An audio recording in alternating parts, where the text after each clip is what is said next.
الحمد لله فاض خيره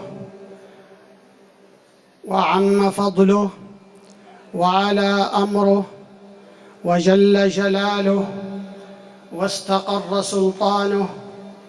نحمده حمداً لا ينتهي مدًا، ونشكره شكراً لا ينقضي عدًا. بفضله وحفظه نغدو ونروح، وشذا آيات كتابه في النفس يفوح، ودلائل عظمته في الكون تلوح. الله أكبر، الله أكبر، لا إله إلا الله، والله أكبر، الله أكبر، ولله الحمد. الحمد لله الذي شرع لنا أفضل دين، وجمع الأمة صوب البلد الأمين، ونعمه تغمرنا في كل وقت وحين. وأشهد أن لا إله إلا الله وحده لا شريك له رب العالمين، وأشهد أن سيدنا ونبينا محمدًا عبده ورسوله النذير المبين، صلى الله عليه وعلى آله وصحبه أجمعين. أما بعد، فأوصيكم ونفسي بتقوى الله، فبها يتحقق رضا الرب ويستنير القلب. هذا عيد خير أمة، ونالت الأمة الخيرية لما تتمتع به من قيم خالدة وأخلاق راسخة، أساسها الإيمان ومصدرها الإسلام، قائمة على التوحيد. قيم خير أمة ربانية المصدر والمنهج والهدف والغاية، تصبغ شخصية المسلم ليكون فاعلاً في محيط نفسه وأسرته ومجتمعه ووطنه. تشرب الرعيل الأول هذه القيم حتى غدت مغروسة في حياتهم قولاً وفعلاً، لا تغادر سلوكهم في الليل والنهار، فعمروا بذلك الدنيا وأصلحوا الحياة. جابت الدعوة الإسلامية الأرض، وتجاوزت الحدود والسدود، وانسابت بسلاسة إلى النفوس، لأنها قامت على القيم وحثت على القيم، فسادت بالقيم. تضبط القيم الرغبات وتوجه السلوك. قال تعالى: ولا يجرمنكم شنآن قوم على ألا تعدلوا اعدلوا هو أقرب للتقوى. ومما يزيد القيم رسوخاً وتأثيراً ارتباطها بالأثر الدنيوي والجزاء الأخروي. قال صلى الله عليه وسلم: إن الصدق يهدي إلى البر، وإن البر يهدي إلى الجنة. وما يزال الرجل يصدق ويتحرى الصدق حتى يكتب عند الله صديقا. وإياكم والكذب، فإن الكذب يهدي إلى الفجور، وإن الفجور يهدي إلى النار. وما يزال الرجل يكذب ويتحرى الكذب حتى يكتب عند الله كذابا. حمى الإسلام القيم، وزرع مع القيم وازعاً داخلياً وضميراً يقظاً يتحرك مع المسلم في الحياة، يحميه من شر نفسه ويحفظه من الانزلاق في الشبهات والشهوات. تأمل قيمة العدل التي يقول فيها رسول الله صلى الله عليه وسلم: إنما أنا بشر وإنه يأتيني الخصم، فلعل بعضكم أن يكون أبلغ من بعض، فأحسب أنه صدق فأقضي له بذلك. فمن قضيت له بحق مسلم فإنما هي قطعة من النار، فليأخذها أو فليتركها. تسيج القيم الفرد بسياج قيمي تكسبه السعادة وتؤطر سلوكه بمعاني الخير والفضيلة، تكون نواة بناء مجتمع فاضل. والمجتمع الذي يتخلق بالقيم يغشاه الحب، وتنساب فيه السماحة، تفيض فيه الرحمة، وتتجلى به معاني الصبر والعفو، ويضلله التواضع. مجتمع طاهر القلب سليم اللسان مستقيم الكلمة جميل القول حسن الحوار يحب العلم النافع ويتجنب الظلم، يبادر إلى نفع الآخرين بإغاثة الملهوف وإطعام الجائع ونبذ الرشوة والسرقة. مجتمع القيم تسمو فيه المرأة بعفتها وتنهى عن مواطن الفتنة والشبهة، ولا يغيب عن قيم رجال القيم أجل القيم بر الوالدين وصلة الأرحام والاحترام وإعمار الأرض وإتقان العمل والشعور بالمسؤولية وأداء الفرائض. ومن المعلوم بداهة ومشاهد واقعا أن الذي يتمثل القيم تعلو قيمته وتسمو منزلته وتزداد ثقة الناس به، نقي فكره راق خلقه يقبل على أداء عمله بإتقان ويمارسه بحب وتفان، وتجعل لحياته طعما ولحديثه قبولا. هذه القيم تعزز الأمن وتضعف وازع الشر وتحصن المجتمع وتحفظه من الأمراض الخلقية والاجتماعية والسلوكية، بل إن تأثيرها أعظم من تأثير القوانين والعقوبات. كل أمة ترنو التقدم وتطمح للسير في طريق النهضة، والقيم ركن أساس للحاق بركب الحضارة، فهي تبني القوة وتبعث العزائم وتضيء الطريق.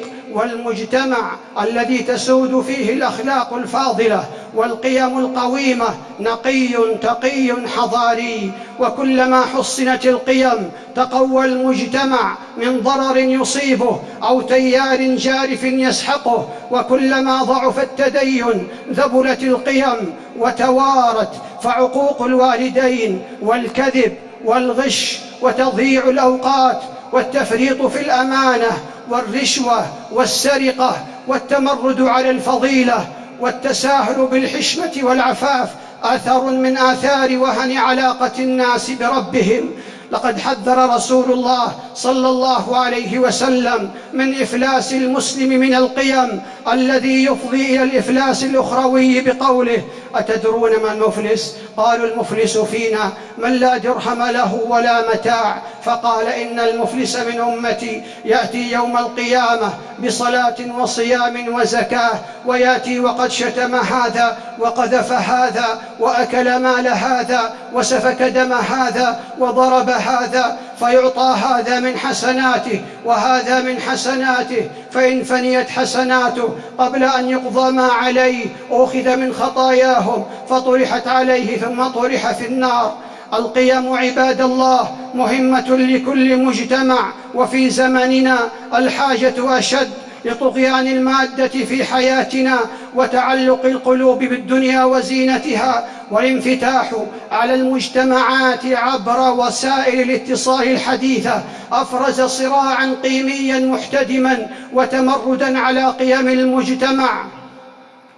وهذا يحتم على أولي الأحلام والنهى العناية بالقيم بغرسها وإحياء معانيها وتجديد مدلولاتها في محيط الأسرة والمدرسة والمجتمع وعبر كل المؤسسات التي يجب أن تتعاون لنشر القيم، كما أن إبراز القدوات الصالحة للأجيال ذو أثر كبير في السلوك وأسرع قبولا. وأجل القدوات رسولنا الكريم صلى الله عليه وسلم.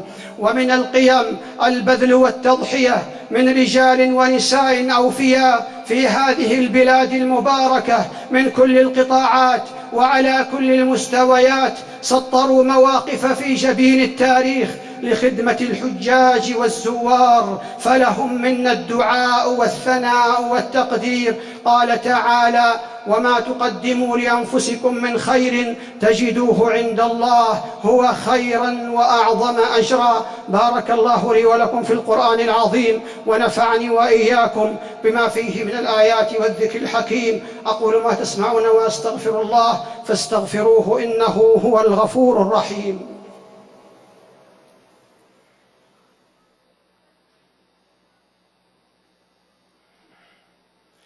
الحمد لله صاحب الفضل والإحسان، أحمده سبحانه بالجوارح والقلب واللسان، وأشهد أن لا إله إلا الله وحده لا شريك له العظيم المنان، وأشهد أن سيدنا ونبينا محمدًا عبده ورسوله، أنزل عليه القرآن فبلغه للإنس والجان، صلى الله عليه وعلى آله وصحبه ما تعاقب النيران. الله أكبر الله أكبر، لا إله إلا الله، والله أكبر الله أكبر ولله الحمد. الأضحية من شعائر الله، وهي سنة مؤكدة، ويشترط أن تكون من بهيمة الأنعام قد بلغت السن المعتبرة شرعا، فلا تجزئ الأضحية بما دون الثنية من غير الضأن، ولا بما دون الجذعة من الضأن، والثني من الإبل ما أتم 5 سنين، ومن البقر ما أتم 2 سنين، ومن المعز ما أتم 1 سنة، والجذع من الضأن ما أتم 6 أشهر. ويشترط في الأضحية السلامة من العيوب المانعة من الإجزاء، فلا تجزئ التضحية بالعوراء البين عورها، والمريضة البين مرضها، والعرجاء البين ضلعها، والعجفاء التي لا تنقي. ويشترط على المضحي أن ينوي بها التضحية، ويبدأ وقت الأضحية بعد صلاة العيد إلى آخر أيام التشريق، تقبل الله ضحاياكم، ويستمر تكبير المقيد أدبار الصلوات إلى عصر آخر أيام التشريق.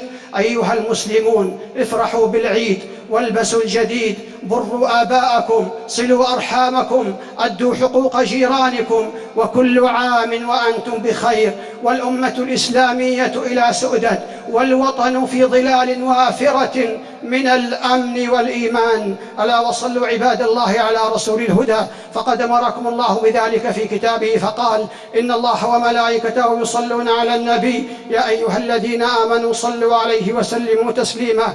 اللهم صل على محمد وعلى آل محمد كما صليت على إبراهيم وعلى آل إبراهيم إنك حميد مجيد، وبارك على محمد وعلى آل محمد كما باركت على إبراهيم وعلى آل إبراهيم إنك حميد مجيد.